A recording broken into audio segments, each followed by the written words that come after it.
Ako po si Arnold Clavio. Sa eyewitness, huwag po kayo matakot. Huwag kayo matakot, nasa eyewitness po kayo. Ano bang pakiramdam pag nakaka-rugby kayo? Huwag kayo matakot, huwag kayo matakot. Sir, ano bang pakiramdam sa rugby? Ba't nagra-rugby ko kayo?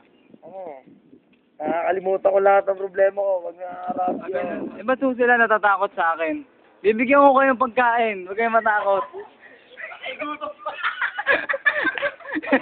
Eto, ikaw, nakahuli kitang nasinghot pa dyan. Ano bang pakiramdam? Ano pangalan niya? Paweng? Paweng. Ano bang pakiramdam pag nakaka-rugby? Sarap po, langit na langit po. Ikaw naman ho, mukhang hindi na ho kayo nakain